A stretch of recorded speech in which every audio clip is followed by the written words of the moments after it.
live. Oh, no. So we're live. There we go. Hello, and welcome to this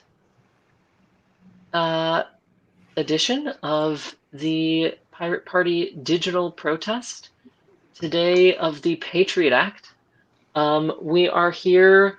I am so excited to be here with Bosun and Megan, who are the panelists for today. My name is Yari. I'm the PNC chair, but I'm just going to introduce and then hand off to the two people who will be taking the rest of however much time during this hour to talk about the exciting things they have to share and the less exciting things they have to share about the unfortunate effects of the Patriot Act. So we have Bosun, who is a veteran of oh, nice background. Yeah. Yes, good. Of Operation Iraqi Freedom, and also has is currently the vice chair and has spent lots of time with the Pirate Party. Bosun? Yes. Say hello. I'm like, Ooh, oh, disappearing into the rainbow. Very nice. disappearing into the rainbow. And we have Megan, who is former chair, former vice chair, former many other things. Yes, I guess I've been the catch-all because I too have been in the Pirate Party for a while. Yes, and is going to be both of you discussing a lot today about not only the Patriot Act in terms of that perspective of those who went overseas for those wars, but also in terms of the impacts that it has had in terms of discrimination, which is a huge issue that I'm sure we could also nice background. That's an appropriate for the Patriot Act. True. So I will get out of your hair and thank you very much, both of you, for taking your time and showing sharing your expertise with all the rest of us. So goodbye and have fun. All right. Okay, I'm having too much fun with these backgrounds. Do we have anybody on here besides us? Or? Nope, it's just us two discussing the. Or are we going to get anything on the chat? Well, I have the chat open and running, and I have yet to see any in there, but we do have.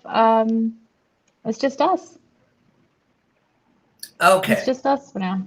Well, for those you may not recall or perhaps weren't born yet, the Patriot Act was essentially a set of legislation put in post 9/11 as out of fear of all the bad things that could happen.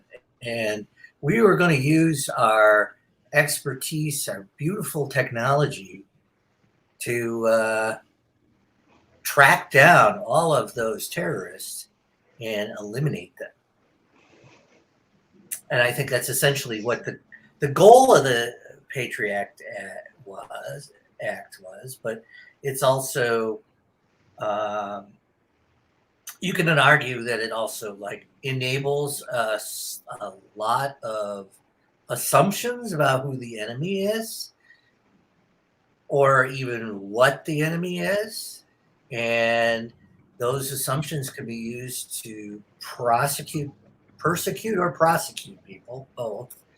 And a lot of it was used against people probably had a bit of a racist tinge. I think there is a great amount of racism in terms of who we viewed as the enemy after 9/11. And also a lot of confusion because the American media and the government is not too good at nuances. And for example, there's huge differences between Bin Laden's faction and Saddam Hussein's faction of Let alone Islam, ISIS. or ISIS Let for al- that matter, because yeah. you're talking some are Sunnis, Oh, I think the correct some are term though is Shia. ISIL or ISIL. Is that the correct term? I just want to be. ISIL, ISIL. Yeah, I know Yeah, that they're I kind of want to be one of them's appropriate on this terribly one. unflattering, but Yeah. ISIS, the Levant, whatever they wanted to call it, they've hmm morphed, and they certainly have they're those are a bunch of people under a different banners, which are essentially Yeah, loosely like affiliated with each other. I don't. But There are very few Muslims I know that even claim them as Muslim. Like the people that I've spoken to over this through the years, kind of look at them like they're barbarians. They're not even Muslim. They don't well, abide by like any form of Sharia except for the little itty bitty teeny bits they've purposely chosen. But they okay, and weren't that's even but they weren't the ones originally involved. That's but the there's some relations there, and they're also those are different. Those are completely different. Those are hmm completely different. All of those people are not Shia, hmm right? And Yep. yet we conflate. We have conflated and do conflate, and the government does conflate Persia or Iran hmm with with the war on terror as the enemy, and yet almost everybody that was involved in 9/11 belonged to the Sunni sect of Islam, hmm which has rather large philosophical and I'm not sure how to put it. There's a major schism between the two of them.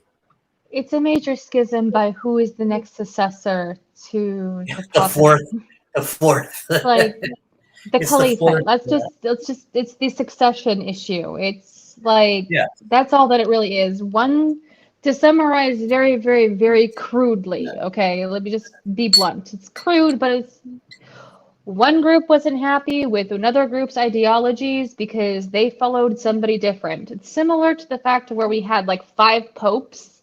It's a similar fact in how it started. Yeah, You know, it's kind of like when there were multiple popes at the same time. it's Yeah, very similar. yeah, because But in the the end, all it is a basic ideology split, just yeah, and loosely and because horribly summarized. the Sunni faction was actually the one that ran a caliphdom hmm in the Iberian Peninsula, hmm and the what you think of as the caliphdom of classic, the height of the Arab Empire, which would be under like Harun al-Rashid, which was what, in some ways, what Saddam Hussein was harkening back to, because of course Baghdad was the center of that particular uh, Yes. empire. Those were all Abbasids. Those were all of the Arab hmm branch. And But anyways, but mhm. I'm not. I don't want to go on the history lesson here. That's not why we're here. We're here to discuss 9/11. what it was like 9/11, And like the thing 9/11. that I witnessed as a child. I witnessed people jumping off buildings while on television, Yeah, middle of taking like your standardized school test, and you see people leaping from buildings and pictures but they of, censored all that. That's what's so funny is that got censored, and then people were did still it? watching it on YouTube because there were other It people was doing it. not censored when I was watching it. Yes. Well, the Like that live was a feed live had feed. people jumping out, and you go, "That's a person hmm jumping out of that building." Yeah, you kind of look at that It, like, it was what? it was Like, why would they horrific. jump? It was. And The events of 9/11 were horrific, especially for children, especially for younger people. They were horrific. mhm. But I imagine if you had had a live feed from Pearl Harbor, it would have been horrific. Oh, Uh, yeah, they did actually, though. They did. They're not live feed, but they had actual recordings that have not been doctored or censored.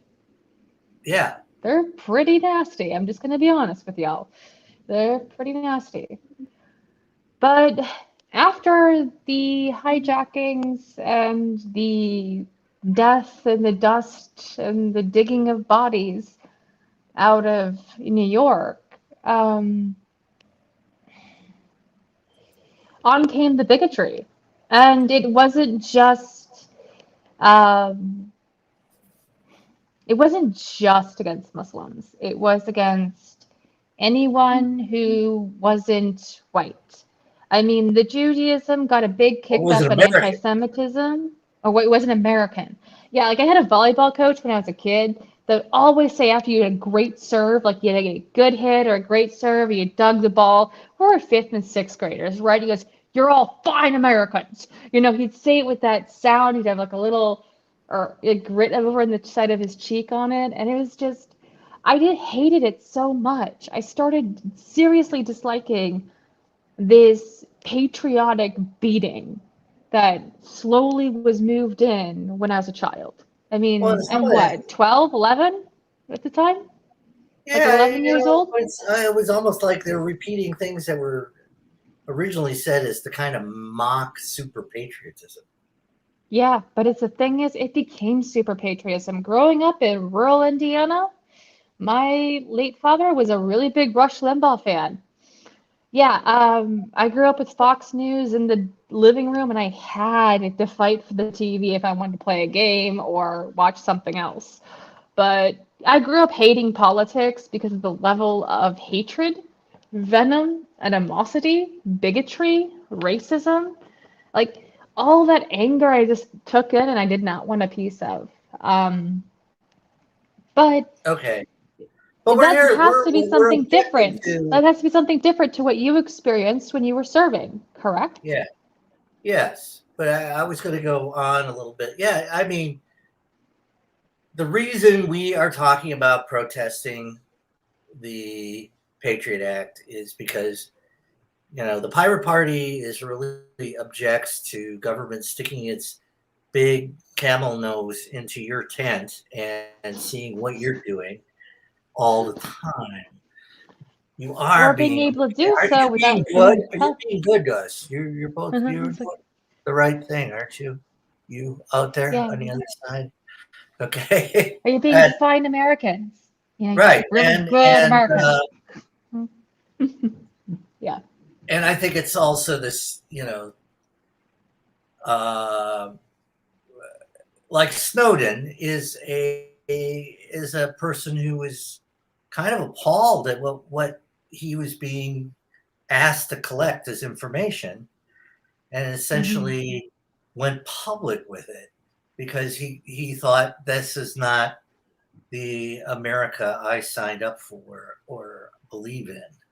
Hmm. And there are other people. There are prisoners of conscience out there who object to the Patriot Act and many of the things associated with the war on terror. The Hmm. we've also got, for example, the spying is all done through like uh, FISA courts, and Hmm. what we've done, we've done something dangerous. When you talk about the greatness of the American government, or if you believe in the greatness of the American government, one of the great things, I mean, one of the admirable things is this division of powers between the three parts, between the judicial, the legislative, and the executive. And an example of that is like, well, if we want to go prosecute somebody for a law that they broke, we have to the somebody from the executive branch has to go to a judge and get a warrant to look at their. You remember there's this little section in the Constitution. What does it say? Like, you will be secure in your objects and your effects, and you have to have a warrant to like break into your house and search it, that kind of stuff. Well, in a modern era, where does that end? Where is this? Like, how much is this phone here your property? I mean, you And how lose much is your like phone. your It's a, desk or your file drawer in your house? And is it then immune to? Well, let's see. I should get it up well, I here. mean, okay. Well, I mean, one of the things one could talk about in the discussion of where does your property end? Because it's one of the arguments that have been brought up against the Patriot Act, as I remember when it was first being argued for and implemented, was that the cloud or the internet, your phone, as they are all linked to federal usages, or they might have Right. some kind of like, it's kind of like the concept of your car. This is how my parents had explained it to me when I was asking questions about it. Your car can be legally searched on the road without need of warrant. Well, I Well, that's assume in because it's a some states, licensed object uh, too. because it's a licensed object and it's on a government property, as Public in a way. public road. Yes, and so that it allows officers to search your vehicle with probable cause, right? But I'm not here to preach about how the cops do that kind of stuff because I'm not really a fan. So we could talk about that, but we also could talk about how there is absolutely no due process when it comes to search and seizure, and that also applies to your cell phone. I mean, would you want your enemy? Would you want somebody who's snooping through your phone? I mean, let's be honest, half of us don't even share our passwords with our spouses or boyfriends because we don't want people going through our phone without our knowledge. Can you hand some, like, there's been plenty of videos of like, can you give somebody else your cell phone and unlock it and let them play with it for 5 minutes? Like, you can't do that. That just gives me anxiety thinking about it. So why would I think the federal government should be allowed to go in through it and peel back the layers and decide what's important, or they can tap it or record things or Hmm. listen into my conversations without even telling me or without a warrant? Right. So I Well, wouldn't want a let stranger me just. doing that. Okay, I'm going to go back to here and let's just. Why Uh, don't you talk about the, like, well, how you didn't know there was your you made a comment yesterday, a story that you started talking about where there was this big leak of people who were selling tapes or no, taking no, no, no, tapes. no. It wasn't exactly like that. What Like, happened was, um, so when you were stationed overseas, for example, people who were sent over to Afghanistan and then also Iraq, and you were stationed overseas, they would the NSA would monitor all phone calls between uh, overseas individuals in the military, the ones that were making on the military bases, and their loved ones at home. So there was a scandal that came out that actually in one of these listening posts, they were trading tapes of the juicy discussions between um, spouses over or lovers or significant others over these phone calls from military bases back home. So like so they're swapping some out the not safe for work kind of material.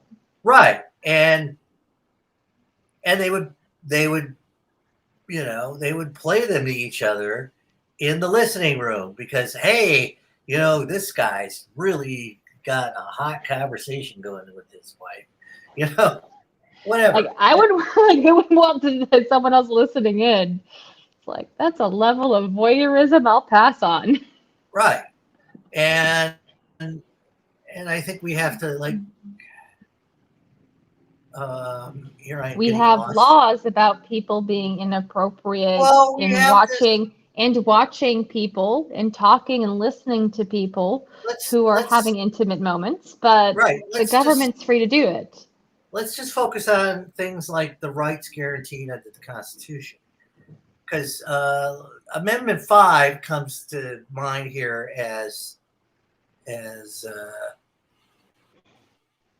one of the things. Okay.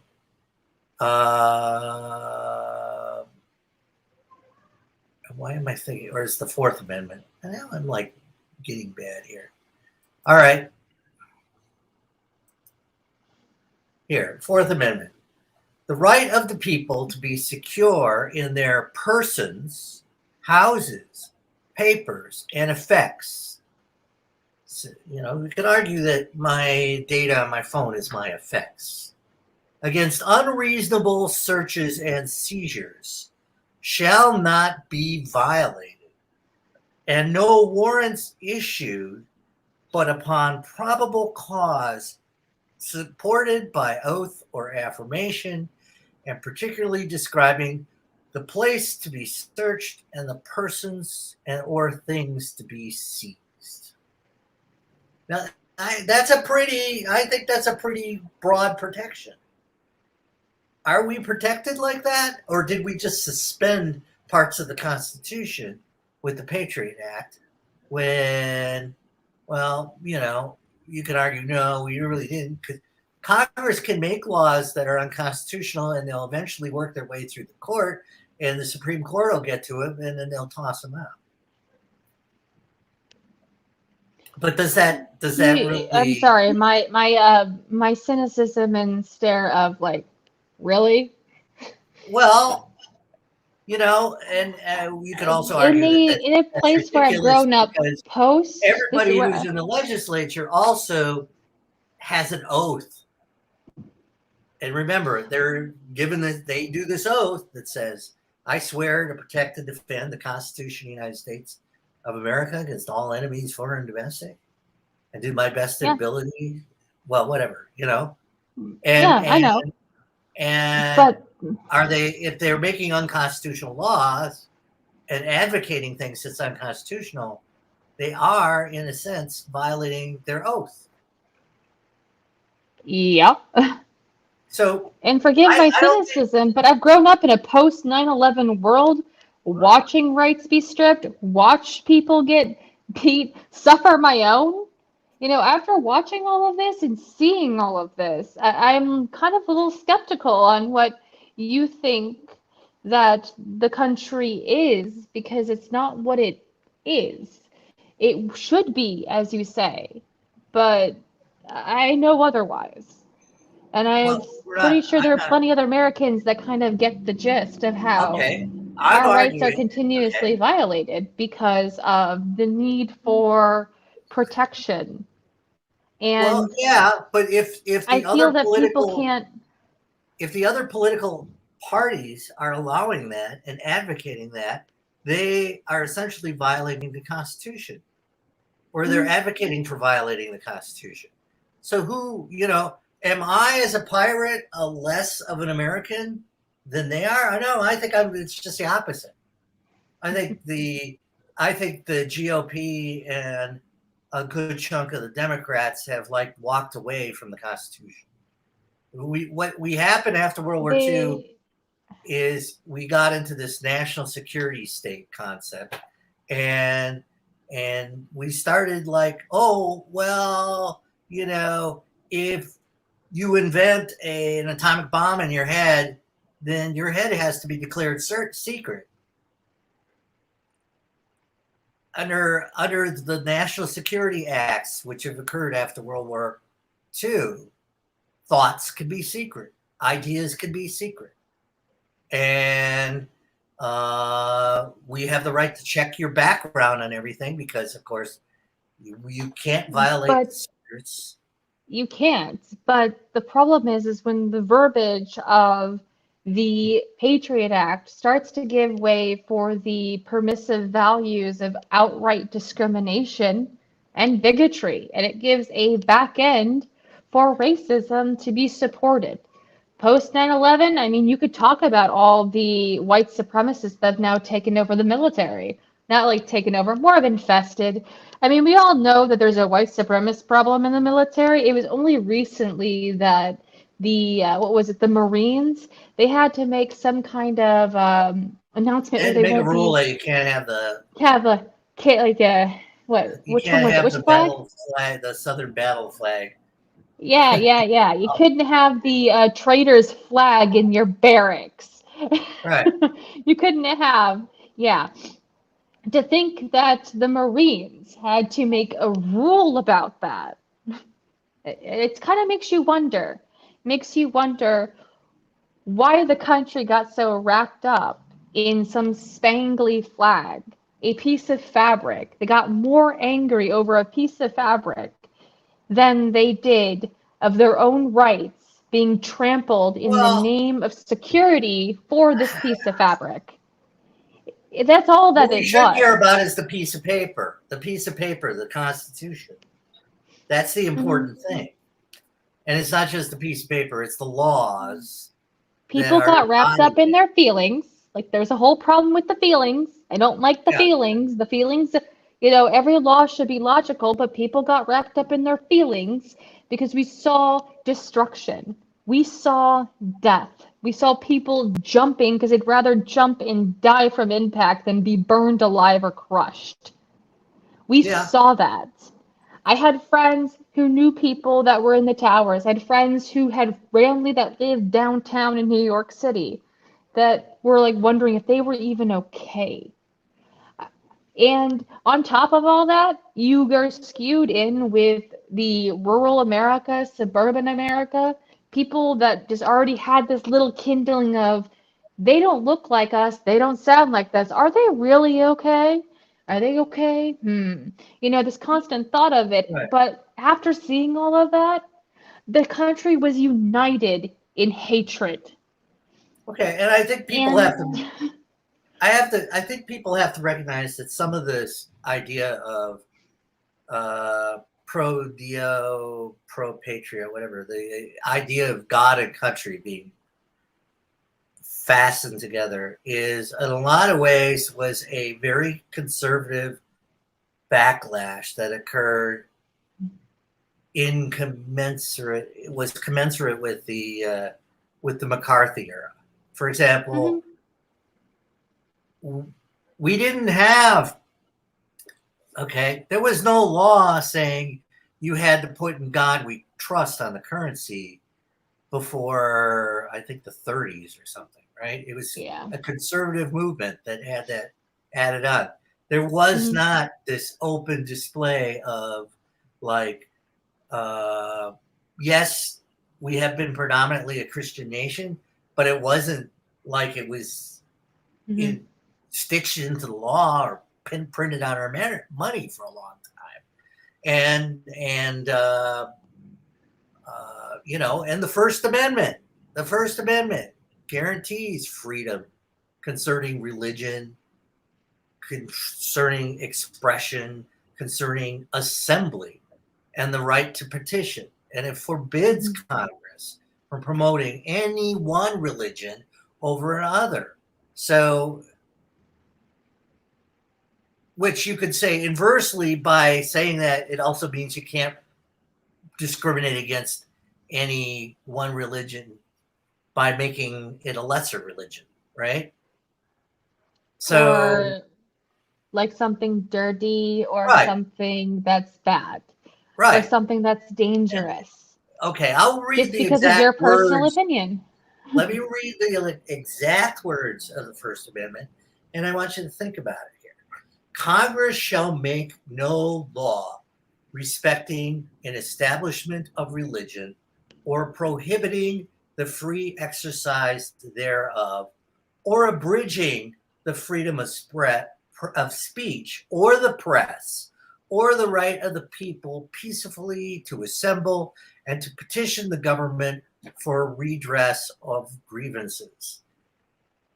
Now, it's a little weird because respecting an establishment of religion means essentially saying our church, our our state's church is the Hmm. Protestant church, right? Or whatever you want to say. That's the establishment of religion would be to align political entities with a particular religion. And it's all this is. Huh? Or, hold on. Or,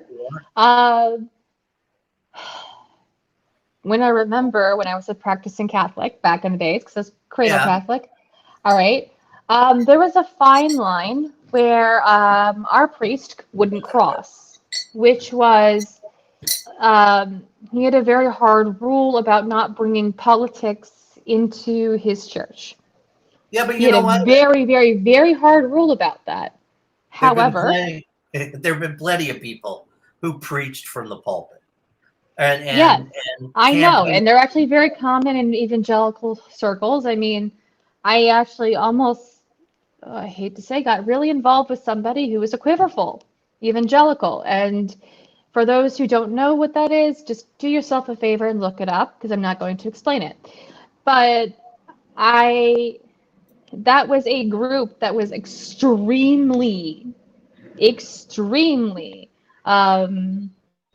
about all about, preaching from the pulpit. Let's just be calling it where it was. When I was a teenager, I went to the Right to Life marches in DC because I was supposed to.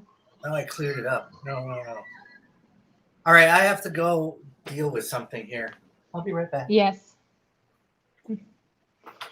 Go on. We have a tiny pirate, y'all. We have a very, very, very loud and needy 3-year-old, which when there's 2 of us adults in the house, that's kind of what happens. So, I would like to kind of touch up on a couple of things where I know Bosun is kind of difficult to speak about.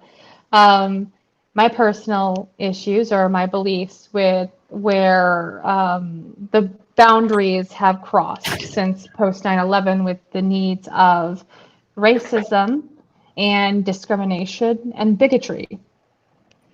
And that's not something that's entirely uncommon for people watching and listening, but it is what it is.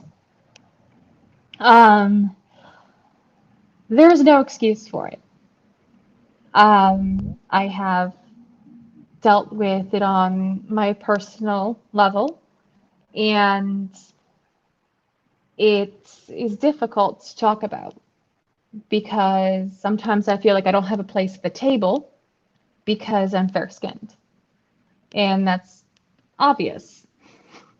However, I have had my hijab ripped off of me in a mall. I've had it ripped off my head in a Walmart. I have been assaulted on a bus. Oh, and my favorite was, "Where are you from?" That was another fan favorite. But it's something that post 9/11, it has easily become far more acceptable to do. Far more acceptable for Americans to question what is American. What does American look like? What does a Muslim look like? And for many who question or many who ask, well, I want to say, what does a Christian look like? I mean, y'all don't wear scarves? Should I just be looking for spangly flowers and like horrible flag decor on your shirts?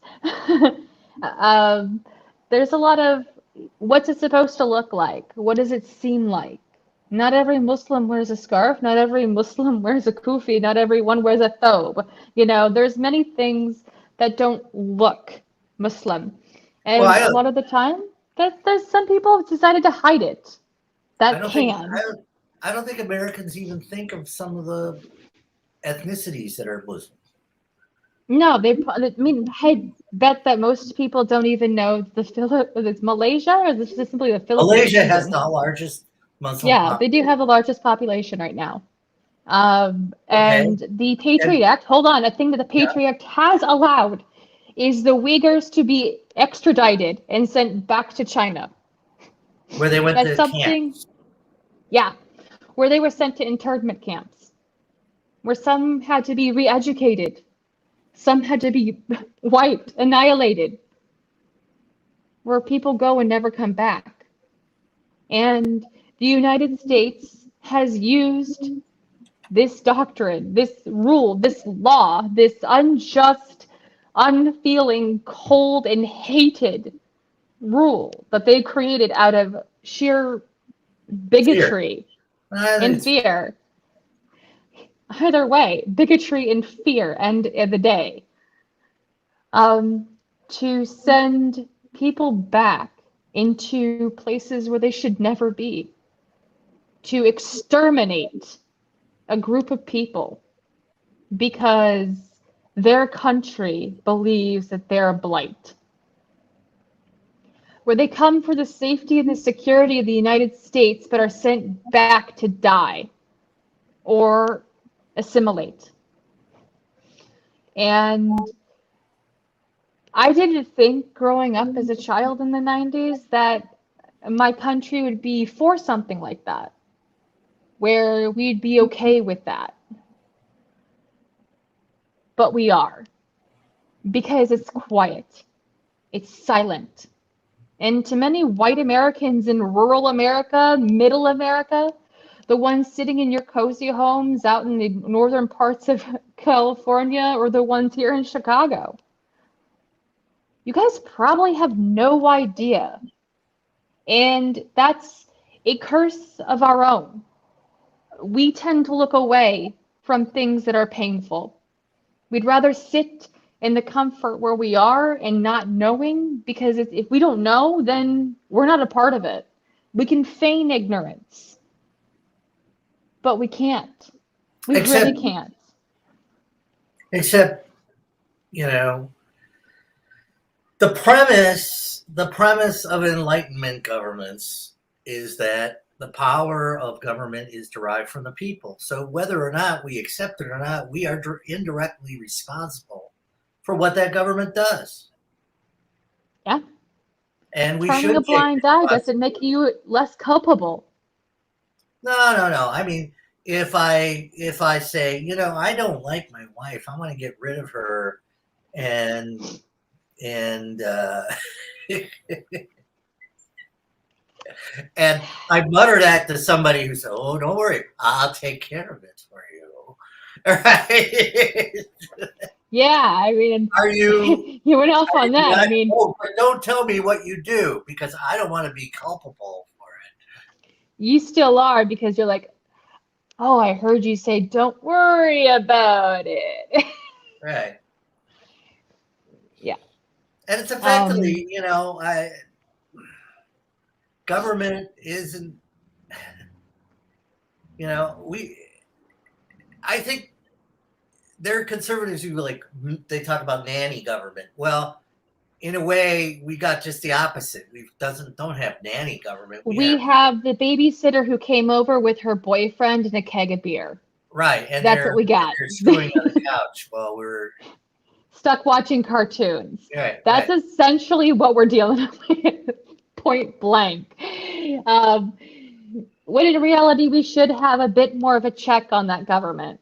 We don't necessarily need a nanny. What we need are responsible, healthy parents, where one will at least take care of the house and help raise the concept of socially acceptable behavior. Well, it's also this crossing the lines between uh, Mhm. the various branches of government and putting everything into the executive. One of the biggest problems in the United States has been since World War II, we've had this accruing power into the executive to the Mhm. point where the executive can do anything. They're very powerful. I mean, we have a very powerful executive. We do have limitations and legal limitations, and Congress does occasionally pull the strings to try to prevent things from getting out of hand. But As we there's saw a the last 40 strong years. temptation.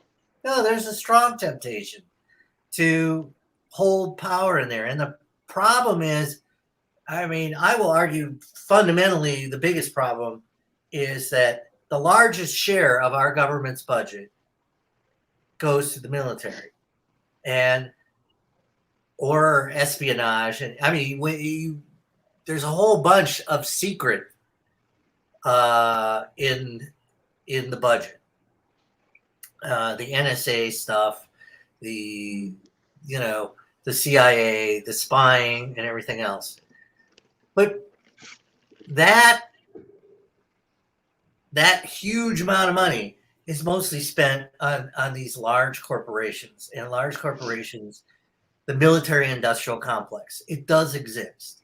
And, as I heard one person say, George Washington, in his final address, says, we shouldn't have standing armies. We shouldn't have a big military, right? Then you go. I really said that now.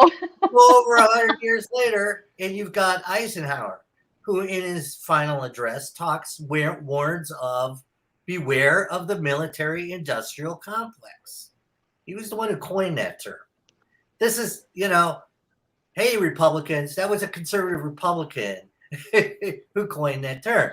And yeah, I think it's obvious to him and some other people and thinking people, I would say, is that these companies who make a tremendous amount of money off of subcontracting for the government, for spying, for military equipment, for logistics. I mean, when I was deployed to Iraq, it was ridiculous how much power the contractors had over that. I am old enough to remember the old military where, the military went someplace and they peeled their own potatoes. They made their own food. They had maintenance companies that would fix things for them. No. Now what we did to reduce cost, we outsource all that stuff. Yeah. It's like, but it's not outsourcing. You're outsourcing, but you're paying somebody's shell corporation that owns it a piece of the pie for invading another country and occupying it. Right. And what did we do? We had, let's see. So Kellogg Brown Root went and hired Bangladeshis would be the ones that would clean the bathrooms. They would hire Indians, like people from India. They were the chefs and the electricians, and then most of the truck drivers were Pakistani. So they're like, literally, there was like a caste system in the way they subcontracted this stuff out. That doesn't surprise me. I have no surprise there. Right. I mean, yes, I've heard you explain this before, but honestly, there's no surprise. Because from what I understand on a cultural standard, the three groups you just mentioned often are at heads, mostly because of cultural reasons or division of country and also imperialistic occupation. Actually, there was the liberation of India out of the empire and its division into a Muslim and a Hindu state was a really messy affair. Yeah, and it still even is. I mean, currently Facebook is in a lot of trouble for promoting Muslim hate on Facebook India. Like, there's a real big problem, and it's been covered by Wall Street Journal amongst a few others over it. And it's like, you think we got a problem now with Facebook intervening with our government? We also now have a problem to address with how they're intervening and starting hate wars over in other countries. And it's apparently legal. Because, not my responsibility, it's that guy's. No, Well, my responsibility, it's that guy. Oh, but this guy. No, no, no, no, no, no. It's you. You're responsible. No, I'm not. It's that one. what's really ridiculous about that whole thing is, what are corporations? I mean, what are corporations? A corporation is just something that's chartered usually by a state. We don't have federally chartered corporations in the United States. We have a few, but they tend to be like the public broadcasting system, right? NPR is a federally chartered corporation. Amtrak is a federally chartered corporation. Okay, but we don't have federally chartered, like McDonald's is either an Illinois or a Delaware company, right? A lot of older companies were Delaware companies because Delaware was particularly sweet to having companies claim their headquarters there, even though they didn't have it there. But and then Nevada became a hot item in the new entrepreneurial world because they wouldn't go after your profits for taxes. And no, but the point is that almost every corporation in the United States is chartered in a state, by a state, right? So tell me, is the federal government superior to a state? Well, I'd argue in current standing, no. No. Look, I am not talking about what is. I'm talking about the way it should be, right? Way it should be. The correct answer is no. No. But If a company is chartered by a state, then the state has the right to create or destroy that company. Okay? And the federal government is superior to the state governments, and they have the right to investigate anything that the state does because of the Commerce Clause. And if you have a corporation in a state and it's doing commerce across state lines, it's subject to the Commerce Clause and subject to federal regulation. And we're somehow have been conned into this view that corporations can have more power than the government because we've allowed them to do that. Not because it is legal, because it isn't. It doesn't make any sense. It is legal in the fact that it's unchecked. It is legal in the fact that there may be rules, well, right. but there's no consequences for breaking the rules. Right. And if you have that scenario, is it legal or is it not? Those who remain silent give consent. An old Latin phrase, which I can't say in Latin. But yes, those that remain that remain silent give consent. A lot of this stuff, all of this stuff, we're getting run over by things which are occurring because we're allowing them to occur. Yep. We the people have the power to stop this stuff. But we better do it soon before they see so much power that we don't have any. We don't have the chance to unless we want to go all French. And I really don't think a revolution is in play. French. I still think we're a long way from that. But we still have a lot of power. And let's exercise the power we have while we have it, instead of like going, we go and saying, I can't do anything about that. All right. Do we have any people in the chat currently that have any questions? Because we've rambled on for a while. We have about 12 minutes left before we need to end this chat. So I want to check in and see if there's anyone in the chat that may have any questions. I'm currently looking up and seeing if I can see anyone on this. Well, then I want to make the summary point here. Okay. Because of the fear after 9/11, we have allowed legislation like the PATRIOT Act to take hold. And, the PATRIOT Act is in the long traditions of some other bad things like the Alien and Sedition Act and a couple of other bad things that have gone through American history. We can and should oppose it. We should make it so you can't alter how you view the Constitution just because you're having fights with somebody, which doesn't even constitute a legal war under the Constitution. I mean, remember, we didn't go to war with any of these people. We have not gone to war. So if that means we're in ordinary times, and when you allow the government to take away rights in ordinary times, you have eliminated all the limits on them taking away your rights all the time. And that's why we need to repeal the Patriot Act and bury it and put it through shredders and get rid of this bloody thing. We need to also discuss the things that came of it. We can't just rip it up and throw it out, but we do need to remove it immediately. But we cannot just bury our heads and pretend that we didn't do this. Right. We need to have We need to have open ugliness. discussions about this.